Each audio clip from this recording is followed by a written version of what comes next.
Hello दोस्तों, तो कैसे हैं आप लोग। उम्मीद करता हूँ अच्छे होंगे। मैं भी बहुत अच्छा हूँ। तो हम लोग लीनियर अलजेब्रा पढ़ रहे हैं और आज हम नया टॉपिक पढ़ेंगे। पिछली क्लास में मैंने आपको ये बताया था, अगर आपने नहीं देखा तो इसे देख लीजिए, ठीक है। आज हम लोग नया टॉपिक पढ़ेंगे। चलिए शुरू करें।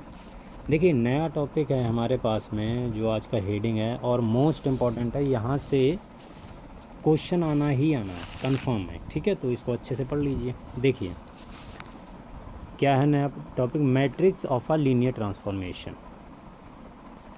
हेडिंग में डाल देता हूँ, matrix of a linear transformation, ठीक है। अब देखिए, जैसे हमें लीनियर ट्रांसफॉर्मेशन दी होगी, डिफाइन दी होगी, उससे मैट्रिक्स कैसे बनाएंगे, ये क्वेश्चन आता है, बहुत बार आता है। जैसे हमारे पास में कोई ट्रांसफॉर्मेशन है टी, वी ओवर एफ से लेके डब्ल्यू ओवर एफ में जा रही है, ठीक है। ये क्या है हमारे पास में, लीनियर ट्रांसफॉर्मेशन है, सही बात है। अच्छा, जो इसके बेसिस हैं वो मैंने मान लिए वीटा बी, ठीक है। वी मतलब इसके बेसिस मैंने मान लिए हैं। ये मैंने मान लिए हैं हमारे पास में V1, V2, V3 up to Vn है, ठीक बात है। कॉमा, जो इसके बेसिस हैं बीटा डब्लू मैंने मान लिया, इसके ये स्टैंडर्ड बेसिस मान रहा हूँ मैं, ठीक है। ये बेसिस हैं तुम्हारे पास में W1, W2 और Wn, ठीक है। ये इसके स्टैंडर्ड बेसिस हैं, ठीक बात है। अब यहाँ से हम लोग मैट्रिक्स कैसे बनाएंगे, तो जो मैट्रिक्स बनती है ये स्टैंडर्ड बेसिस हैं, ठीक है। तो जो मैट्रिक्स बनेगी टी ऑफ बीटा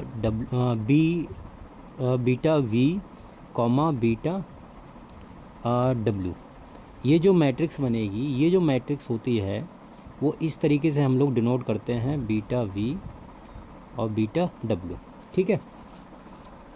ये जो मैट्रिक्स होती है ये होती है matrix of T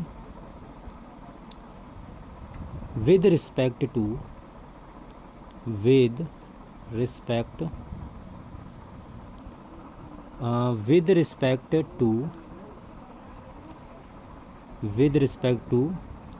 basis beta B and beta W, ठीक है। ये हमारे पास में जो मैट्रिक्स आएगी वो हमारे पास में ये आएगी, क्लियर। अगर हमारे पास में मान लो if v is equal to W हो गया तो क्या हो जाएगा, beta B is equal to beta W हो जाएगा।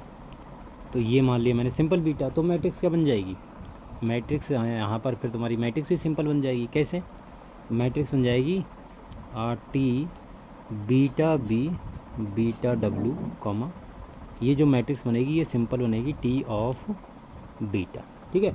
Matrix of T with respect to basis.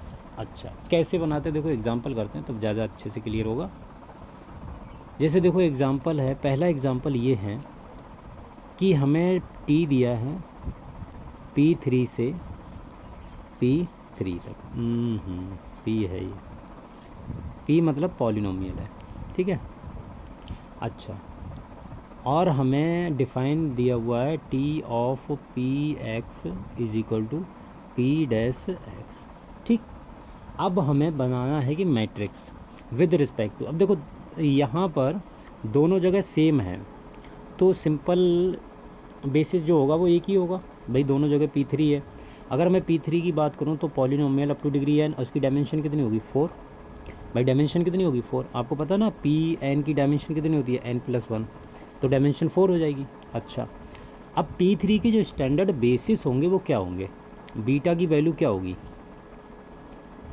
जो बीटा की वैल्यू होगी वो होगी 1x एक्स स्क्वायर और एक्स क्यूब, ये होगा अप टू डिग्री 3। अब यहाँ से जो मैट्रिक्स बनेगी वो किस तरीके से बनेगी वो देखिए। तो यहाँ पर सबसे पहले देखो जो आपको दिया है ये पी एक्स की वैल्यू 1 रखी है, तो टी ऑफ 1, अब इसका डिफ्रेंशिएशन है तो ये 0 हो जाएगा, सही बात है। अच्छा, और अगर मैं बात करूँ T of x, P x की जगह पे यहाँ पर हमको x रखना है तो रख दीजिए, इसका डिफ्रेंशिएशन करेंगे तो 1, टी ऑफ एक्स स्क्वायर, तो ये कितना हो जाएगा 2x, सही बात है। अच्छा, और यहाँ पर टी ऑफ एक्स क्यूब, तो कितना हो गया 3x स्क्वायर हो गया। अब देखो अगर मैं इसको लिखना चाहूँ तो मैं ऐसे ही लिख सकता हूँ 0 × 1 plus 0 × x plus 0 × x² plus 0 × x cube, बोलो सही बात है। यहाँ पर इसको लिख सकता हूँ 1 plus 0 × x plus 0 × x² plus 0 × x cube. यहाँ पर मैं लिख सकता हूँ 0 × 1 plus 2 × x plus 0 × x² plus 0 × x cube, सही बात है। यहाँ पर मैं इसको लिख सकता हूँ 0 × 1 प्लस 0 × x, देखो पहले क्वेश्चन में मैं डिटेल से बता दे रहा हूँ, उसके बाद मैं डिटेल से नहीं बताऊँगा उसके बाद में आपको समझना होगा। ये आ गया। अब यहाँ से आपको मैंने मैट्रिक्स बनाना सिखाया है पहले भी, कैसे बनाते हैं मैट्रिक्स। तो ऊपर आपको लिखना होता है T of 1, T of x, T of x², T of x cube, ये लिखना होता है। और नीचे जो बेसिस लिखने होते हैं वो आपको पता है कि अगर t तुम्हारा v से w तक जा रहा है तो इसके बेसिस लिखने होते हैं। इसके बेसिस कहाँ पर लिखने होते हैं? जो मैट्रिक्स बनाएंगे हम, ये वाली मैट्रिक्स बनाएंगे। थोड़ा ऊपर कर देते हैं इसको, अरे यार मिट गया, देखो थोड़ा सा ऊपर कर देते हैं इसको, अब सही है, सही है। तो यहाँ से जो मैट्रिक्स बनेगी वो ये बनेगी इस तरीके से। अब यहाँ पर आपको पता है यहाँ पर क्या लिखना होता है, यहाँ पर लिखना होता है 1x x² और x क्यूब। ये तुम्हारे P3 से जो P3 पर जा रहा है ना, ये इसके बेसिस हैं, ध्यान रखना, हमेशा इसके बेसिस यहाँ पर लिखेंगे। अच्छा, सही बात है। अब देखिए कैसे करके बनाते हैं। पिछली क्लास में मैंने आपको बताया था कि 1 का कोफिशिएंट देखिए T1 में, T1 रहा ये, दिख रहा है, दिख रहा है। तो देखो 1 का कोफिशिएंट कितना है 0, तो यहाँ पर आपको लिख देना है 0 0। x का कोफिशिएंट 0, तो ये सब क्या 0 0 है ना, तो 0 0 लिख दीजिए, कोई दिक्कत नहीं होनी चाहिए, ठीक है, बढ़िया बात है। ये आ गई तुम्हारी 0, और इसको पूरा नहीं लिखा, ये अब इसका देखो टी ऑफ एक्स ये रहा, ये वाला, तो इसमें कांस्टेंट पार्ट है कितना 1, बाकी सब कितने हैं 0 0 0। इसमें टी ऑफ x² में, इसमें देखो कांस्टेंट, इसमें x का कांस्टेंट कितना है, x का कोफिशिएंट 2 है, तो देखो लेकिन कांस्टेंट पार्ट है 0, x का कोफिशिएंट है 2 और 0 0, ठीक है। इधर मैं बात करूँ x क्यूब में आप देखेंगे तो x² का कोफिशिएंट 3 है, तो 0 0 और अब इसको ऊपर बढ़ा देते हैं, हाँ 0 0 3 और 0, ये आ गई है मैट्रिक्स, ठीक है। ये जो मैट्रिक्स आई है, ये तुम्हारी जो मैट्रिक्स है वो है तुम्हारे पास में, थोड़ा सा इधर कर देते हैं, ये जो मैट्रिक्स है वो है T of B, matrix of with respect to beta, ठीक। ये तुम्हारी लीनियर ट्रांसफॉर्मेशन मैट्रिक्स होगी, मैट्रिक्स ऑफ लीनियर ट्रांसफॉर्मेशन, ये जो आई है मैट्रिक्स ये, ठीक है। कोई दिक्कत परेशानी नहीं होनी चाहिए, क्लियर है ना। हाँ, चलिए एक एग्जांपल और करते हैं। एक एग्जांपल और करते हैं कि टी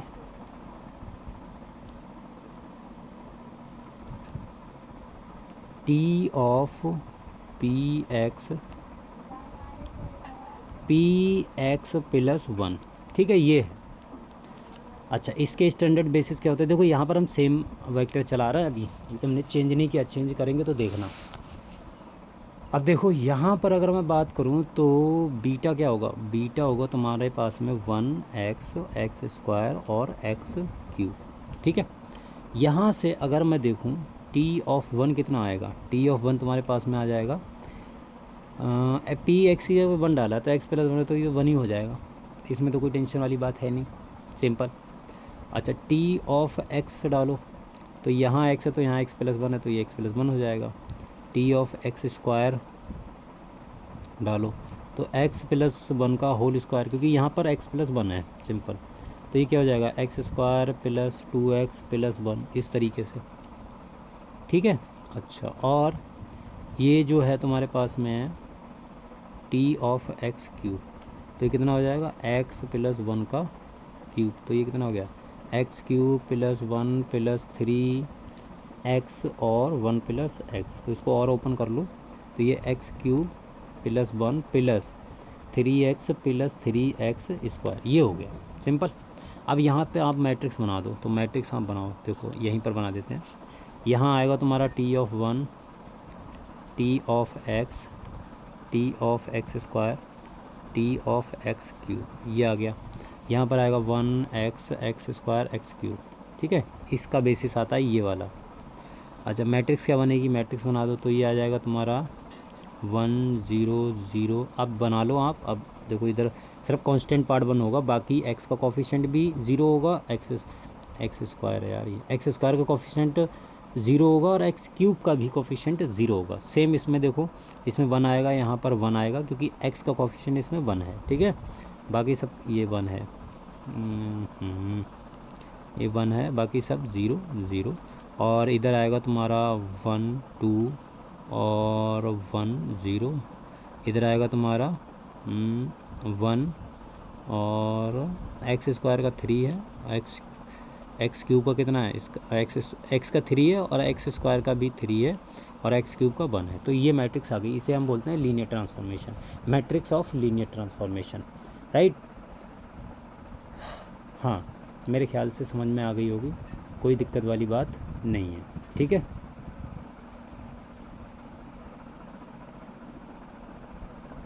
अच्छा,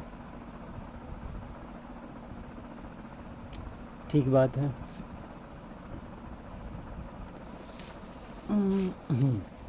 एक सेकेंड,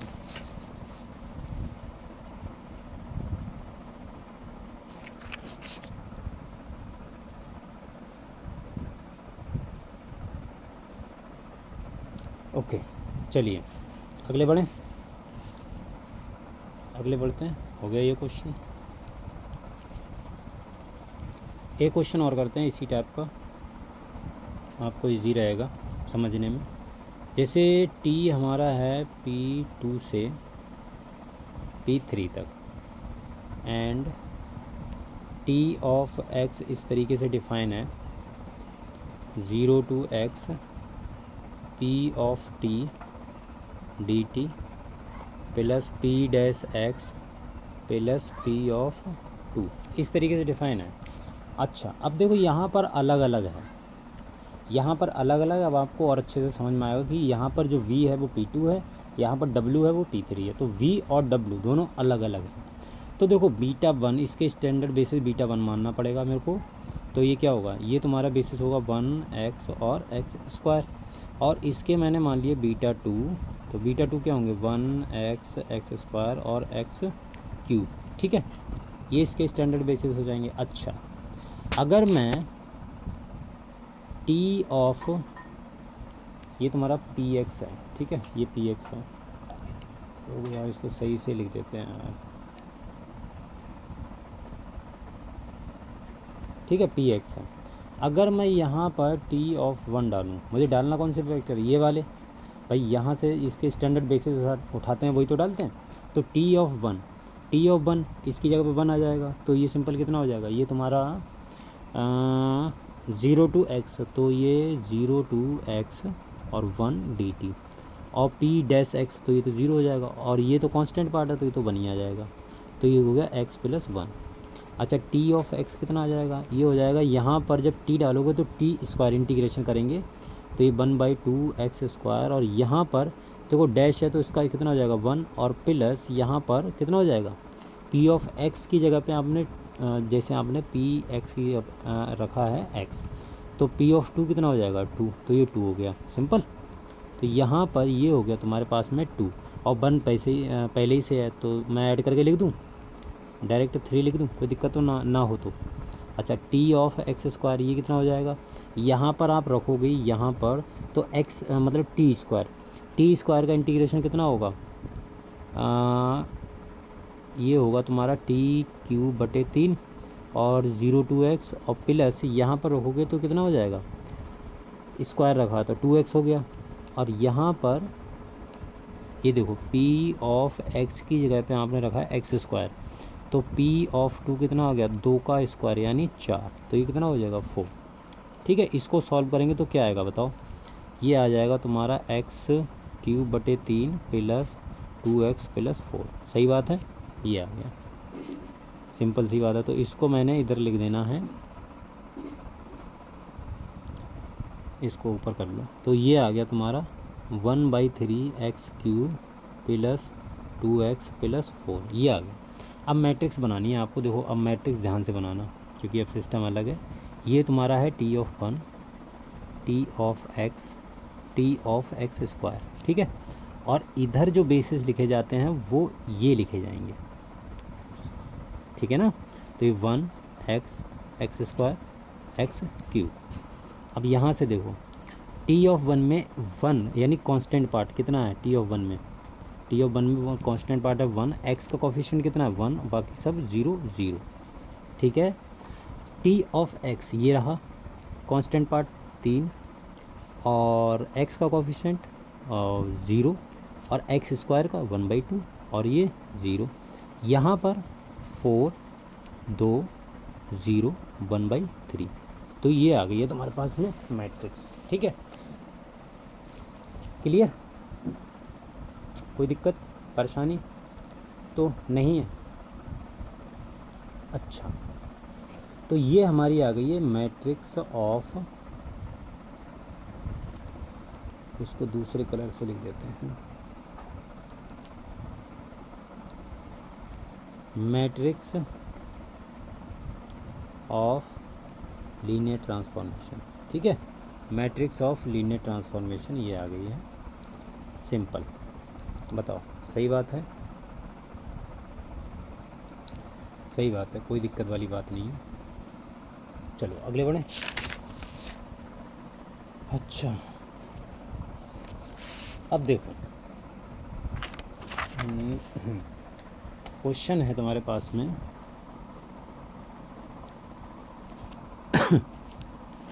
देखो क्वेश्चन है तुम्हारे पास में, नेट का क्वेश्चन है। ये दिया है कि t हमें एक लीनियर ट्रांसफॉर्मेशन दी है, अच्छी बात है। दैट रोटेट ईच वेक्टर्स, लिख देता हूँ, that rotate each vector in R2/R counter clockwise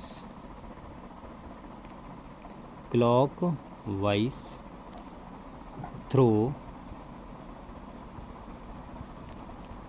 90 degree angle, then matrix of T related to standard basis, related to standard basis 1001, ठीक है। हमसे बोला है कि भाई ये जो क्वेश्चन है क्या बोल रहा है, देखो क्वेश्चन ये बोल रहा है कि एक टी हमारे पास में लीनियर ट्रांसफॉर्मेशन है, बढ़िया बात है। दैट रोटेट ईच वेक्टर, मतलब जो R2/R के हर एक वेक्टर को 90 डिग्री के अबाउट रोटेट कर रही है, ठीक है, 90 डिग्री एंगल पर। देन मैट्रिक्स ऑफ टी, तो मैट्रिक्स टी की जो मैट्रिक्स होगी वो क्या बनेगी, with respect to standard basis. यहाँ स्टैंडर्ड बेसिस दिया है, ठीक है। अभी तक हम जो काम कर रहे हैं वो स्टैंडर्ड बेसिस दिया है, अगर स्टैंडर्ड बेसिस नहीं होगा तो क्या होगा, तो वहाँ से हम मतलब और भी चीज़ देखेंगे। अगर स्टैंडर्ड बेसिस नहीं होगा तब, फ़िलहाल तो अभी स्टैंडर्ड बेसिस है तो स्टैंडर्ड बेसिस के मज़े लीजिए, ठीक है। तो क्या होगी मैट्रिक्स, ठीक है, अच्छी बात है। अब देखो रोटेशन की बात आ रही, तो रोटेशन मैट्रिक्स हमने पढ़ी है ना, हमें पता है कि जो रोटेशन मैट्रिक्स होती है, रोटेशन मैट्रिक्स क्या होती है, ये होती है cos theta minus sine theta और साइन थीटा कॉस थीटा, ये रोटेशन मैट्रिक्स होती है, वह थीटा इज़ द एंगल, जितने डिग्री पर रोटेट किया गया, तो थीटा है यहाँ 90 डिग्री, तो रख दो, तो ये कितना आ जाएगा, तो 0 हो जाएगा, -1 और 1 0, ये मैट्रिक्स आ गई, ख़त्म, बस हो गया सवाल, इतना सा था, नेट का क्वेश्चन था, बताओ। कोई दिक्कत परेशानी नहीं होनी चाहिए, वैसे तो सिंपल सी बात है। अच्छा, अगर देखो यहाँ से अगर मैं एक आपसे क्वेश्चन करूँ, जैसे क्वेश्चन ये है कि अगर मान लो आपके पास में t ऑफ x, y दिया है, ठीक है, स्टैंडर्ड बेसिस के रिस्पेक्ट में ये मैं बात कर रहा हूँ, अगर x प्लस वाई है और x माइनस वाई है, तो यहाँ से मैं t ऑफ b डायरेक्ट बना सकता हूँ, कैसे, अगर स्टैंडर्ड बेसिस की बात है तो यहाँ से बन जाएगा, जो इसका x और y का कोफिशिएंट है वो पहले रो में लिख दीजिए, इसमें जो x y का कोफिशिएंट है वो दूसरे रो में लिख दीजिए, ये मैट्रिक्स होगी ख़त्म, बस कुछ करना ही नहीं है, ठीक है, सिंपल, ये हो गया। अच्छा जी, अब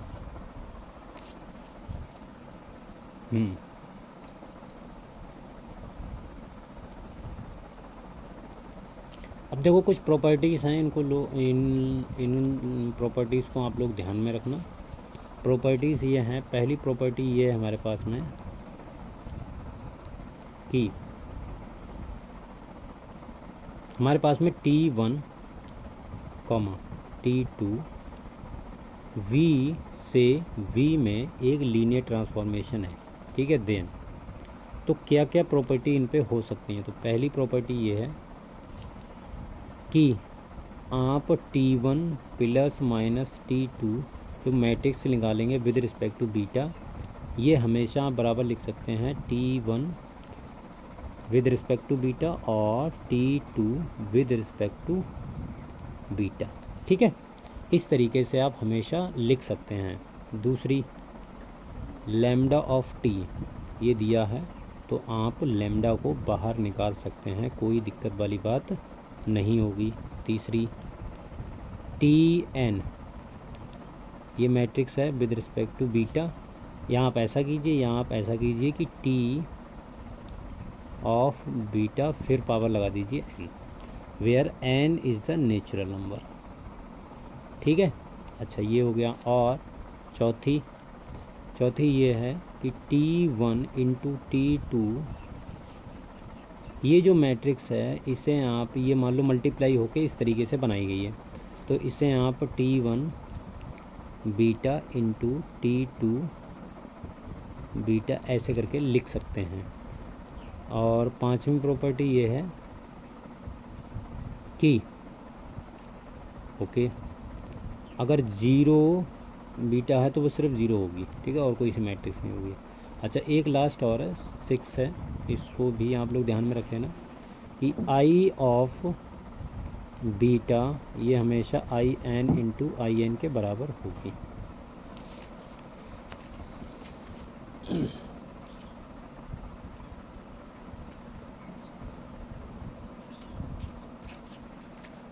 ठीक है, चलो। अच्छा, अब देखो अगली हेडिंग जो आती है वो आती है तुम्हारे पास में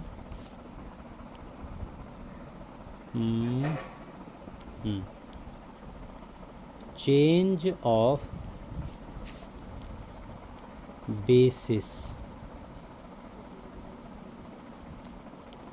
मैट्रिक्स, ये बहुत इम्पोर्टेंट है और ये समझ में भी थोड़ी दिक्कत में करती है, मतलब इम्पोर्टेंट बहुत ज़्यादा है लेकिन समझने में भी उतनी थोड़ी प्रॉब्लम करती है। खैर नहीं करेगी, टेंशन ना लो, इसको हम बहुत अच्छे से बिल्कुल सब कुछ लिखवा के मैं समझाऊंगा। तो देखो, इसकी मैं डेफिनेशन लिखता हूँ सबसे पहले। Late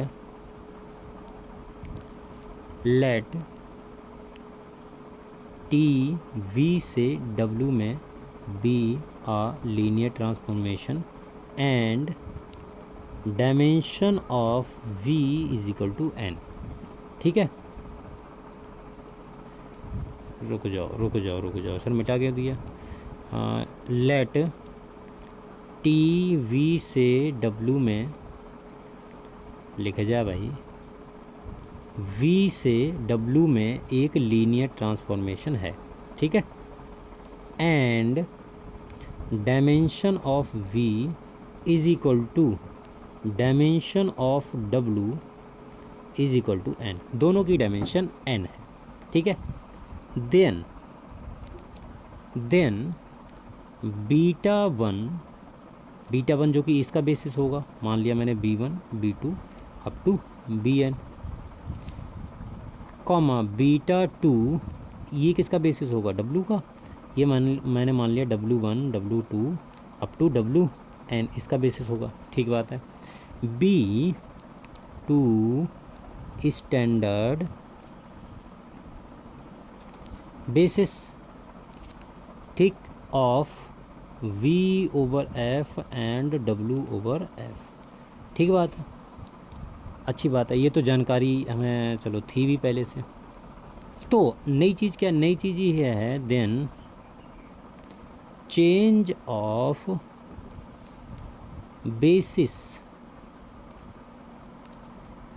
of basis matrix from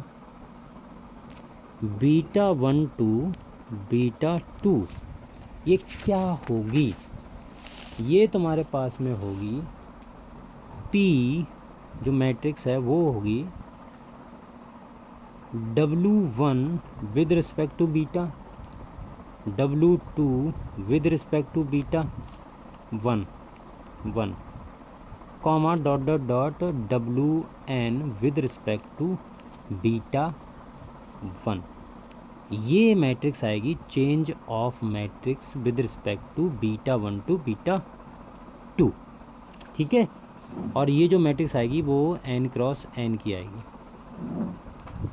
n cross n, ठीक है। अच्छा, यहाँ पर ये क्या है, ये तुम्हारे पास में क्या, ये है हमारे पास में कोऑर्डिनेट्स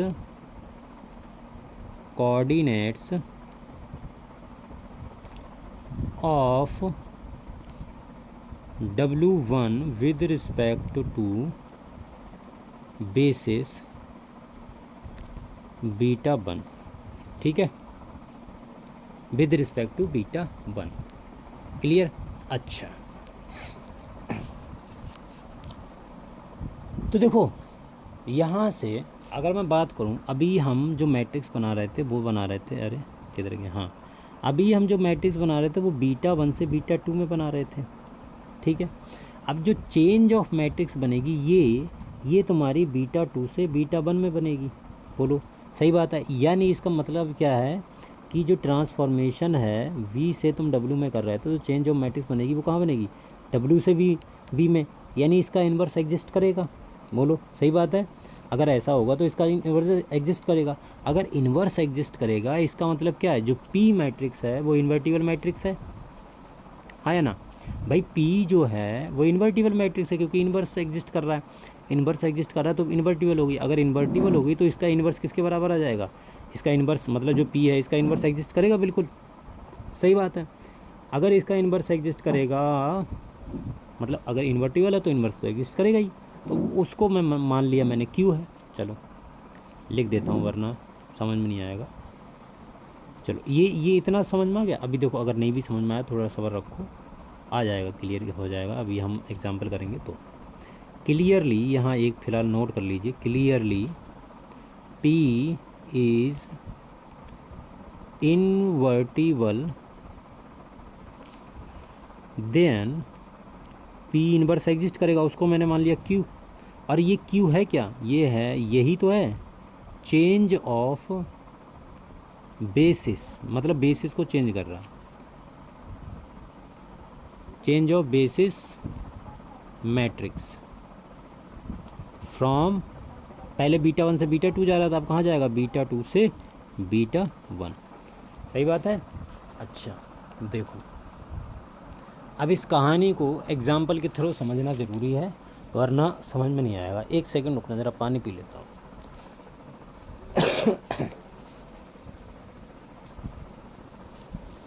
हाँ भाई समझ में आया कि नहीं आया? देखो समझ में नहीं आ रहा है तो आप आराम से कमेंट सेक्शन में बता सकते हो, कोई दिक्कत वाली बात है नहीं, ठीक है। और वैसे मैं ट्राई करता हूँ भाई अच्छे से एक एक चीज़ क्लियर हो जाए। चलो अब हम एग्ज़ाम्पल करते हैं। 1 मिनट थोड़ा सा वेट करो, जस्ट 1 मिनट।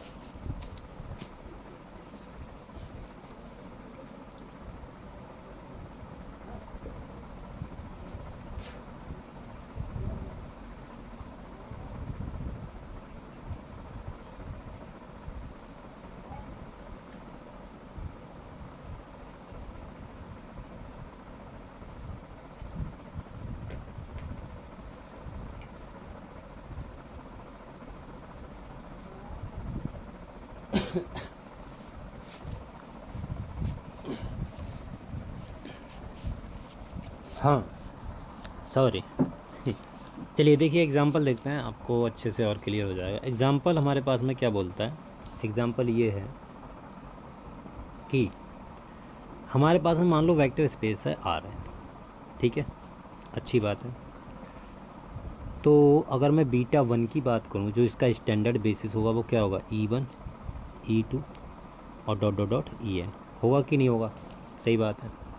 अच्छा, इसको कोऑर्डिनेट के फॉर्म में लिखना चाहूँ तो कैसे लिख सकता हूँ, मैं इसको लिख सकता हूँ E1 0 0 dot dot dot 0 comma 0 1 0 और 0 कॉमा 0 0 1 और 0 0 लास्ट में 0 0, ये लास्ट में लिखा है, और ये तुम्हारा क्या हो जाएगा 1, सही बात है। इसको ऐसे लिख सकता हूँ, कोई दिक्कत।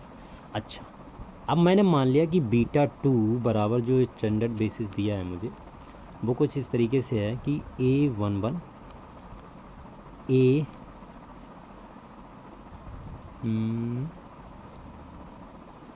ओके A11 A21 इस तरीके से, मतलब ऐसे मैंने मान लिया है, और A31 और डॉट डॉट डॉट AN1, ठीक है, इस तरीके से मैंने मान लिया। स्टैंडर्ड बेसिस नोटेशन है बस जस्ट। और A21 22 हाँ एक सेकेंड गलत लिख दिया मैंने, A12 A12 A22 और A2N, ठीक है, इस तरीके से हो गया। नहीं नहीं नहीं नहीं, ये मैं क्या कर रहा हूँ यार, ये होगा तुम्हारा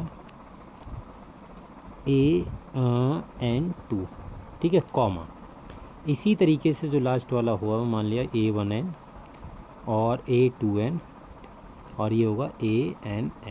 ये मैंने समझ रहे हो ना, ये वाला वेरी कर रहा है, ये वाला इसमें, ये वाला मतलब हर जगह, और लास्ट में ये वाला वेरी कर जाएगा, ठीक है। अच्छा, अब यहाँ से अगर मुझे matrix change of basis of matrix बनानी है तो क्या बनाऊँगा, तो जो देखो P मैट्रिक्स होगी, इसको ऊपर लिख देते हैं, P जो मैट्रिक्स होगी P वो बीटा 2 से, सॉरी बीटा 1 से बीटा 2 जाएगी, P इन्वर्स की बात नहीं है, बीटा 1 से बीटा 2 ये मैट्रिक्स होगी। ये जो होगी वो होगी तुम्हारी, मैंने क्या बोला था कि जो मैट्रिक्स थी, अभी देखो यहाँ पर देखो,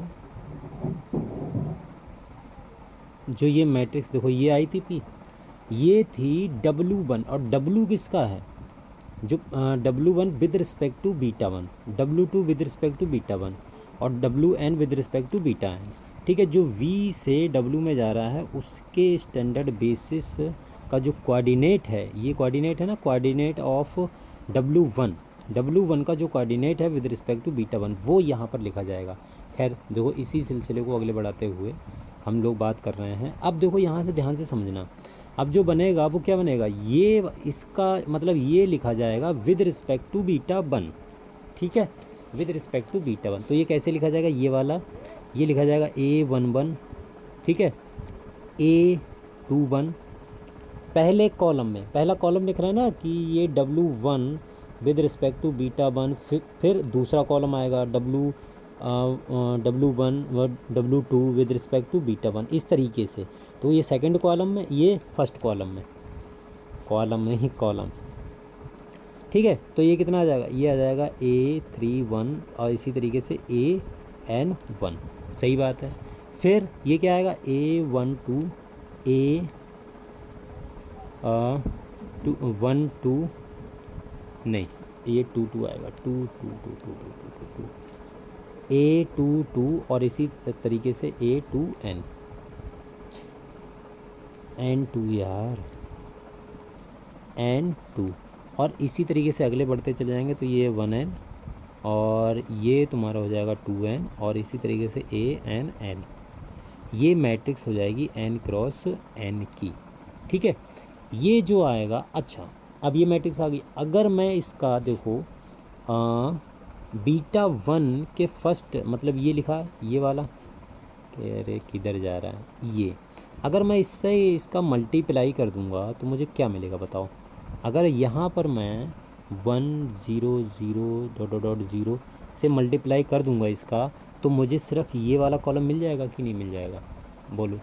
अगर आप क्रॉस चेक करना चाहते हैं, फ़िलहाल जो मैट्रिक्स बनेगी वो ये मैट्रिक्स बन चुकी है। ठीक है, बोलो सही बात है कि नहीं। अरे आया समझ में या नहीं, आ गया होगा यार, वैसे तो सिंपल है। देखो अगर नहीं आया समझ में तो एक एग्जांपल और देख लो, कौन सा हमने पैसे ज़्यादा चले जाएंगे एक भी नहीं जाएगा। क्वेश्चन ये है कि मान लो बीटा 1 हमें दिया है, चलो छोटा सा एग्जांपल लेते हैं, 1 0, ठीक है, और 0 1, ये हमने स्टैंडर्ड बेसिस ले लिया। और बीटा 2 यहाँ से ले लिया हमने 1 1 और 2 7, ये हमने ले लिया। अब यहाँ से जो मैट्रिक्स बनेगी P बीटा 1 से बीटा 2, अब तो ये अपने आप बना दो, अब तो ये अपने आप बना दोगे तो ये क्या बनेगी मैट्रिक्स, ये वाला 1 1 2 7, ये मैट्रिक्स बनेगी भाई बीटा 1 से beta 2 with respect to this. ठीक है, ये मैट्रिक्स बनेगी। स्टैंडर्ड बेसिस लिए हैं यहाँ पर इसीलिए बन रही है, अगर कुछ और बेसिस हो तो फिर मैट्रिक्स चेंज हो जाती। ठीक है, अभी यहाँ पर स्टैंडर्ड बेसिस हैं तो काम चल रहा है। अच्छा, अगर मुझे इसका इन्वर्स निकालना है तो अगर इन्वर्स की बात करूँगा तो कहाँ चला जाएगा, बीटा 2 से बीटा 1 चला जाएगा, बोलो सही बात है। और इन्वर्स आप इसका निकालना जानते हैं 1 2 1 7, इसका इन्वर्स निकालना जानते हैं, कैसा होगा इन्वर्स, डिटर्मिनेंट से भाग कर दीजिए और इसका एडजॉइंट ले लीजिए, तो 7 1 -2 और -1, ये इसका इन्वर्स आ गया, ख़त्म। ठीक है, ये हमारे पास में चेंज ऑफ बेसिस का सवाल हो गया। अब तो मेरे ख्याल से समझ में आ गया होगा, अब मुझे बताने की ज़रूरत नहीं है भाई, अब मत पूछना। ठीक है, और जो P इन्वर्स होती है यही है तुम्हारी चेंज ऑफ बेसिस मैट्रिक्स होती है बेसिकली। ठीक, इसी पे हम लोग थ्योरम भी एक कर लेते हैं। तो थ्योरम क्या बोलती है, थ्योरम ये बोलती है, थ्योरम हमारे पास में बोलती है कि let dimension of V over F is equal to N। ठीक है, with beta 1 and beta 2 B 2 standard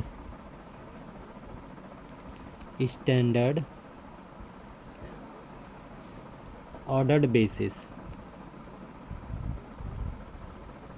standard हटा दो वर्ड, ऑर्डर्ड बेसिस लिखो सर, बी 2 ऑर्डर्ड बेसिस। जब ऑर्डर लिख दिया तो स्टैंडर्ड लिखने की ज़रूरत नहीं है, ordered basis of V over F। ठीक है, बीटा 1 और बीटा 2 इसके दो स्टैंड मतलब ऑर्डर्ड बेसिस हैं। देन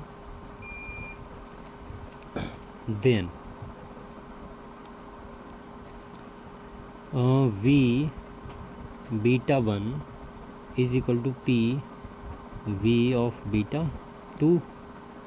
ठीक है, अच्छा जो P है वो क्या है यहाँ पर, जो P, अच्छा सेकंड पार्ट और लिख दूँ, रुक जाओ, V beta 2 Q V beta 1।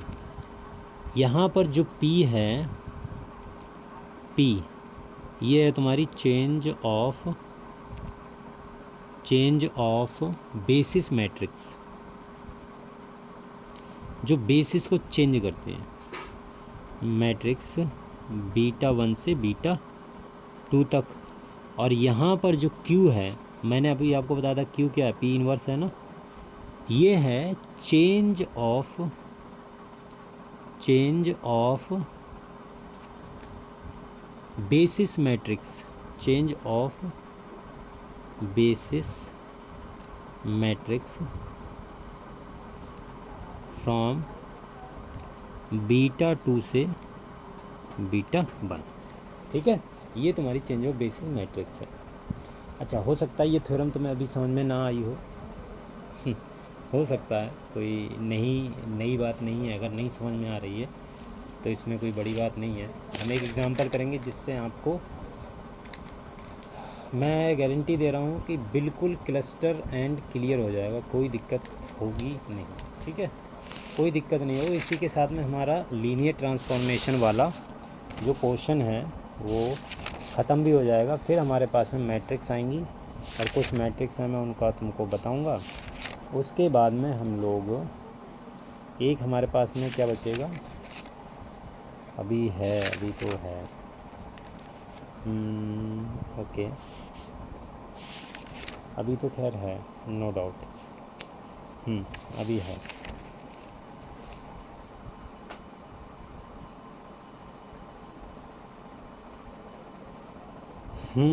अभी तो काफ़ी है। सिस्टम ऑफ लीनियर इक्वेशन ये आएगा, ये भी हम लोग पढ़ेंगे, डोंट वरी। ठीक है, सिस्टम ऑफ लीनियर इक्वेशन। फ़िलहाल अभी के लिए मैं आपको ये क्वेश्चन करवा दूं। चलो, क्वेश्चन मैं आपको कल करवाता हूँ, अभी के लिए इतना ही रखते हैं। और कल हम ये आप अच्छे से नोट कर लीजिए इसको, अगर नहीं भी समझ में आया कल समझ में आ जाएगा, डोंट वरी। कल वाली क्लास ज़रूर देखिए। चलिए फिर आज के लिए हम लोग इतना ही रखते हैं, मिलते हैं अगली वीडियो में, तब तक के लिए बाय बाय।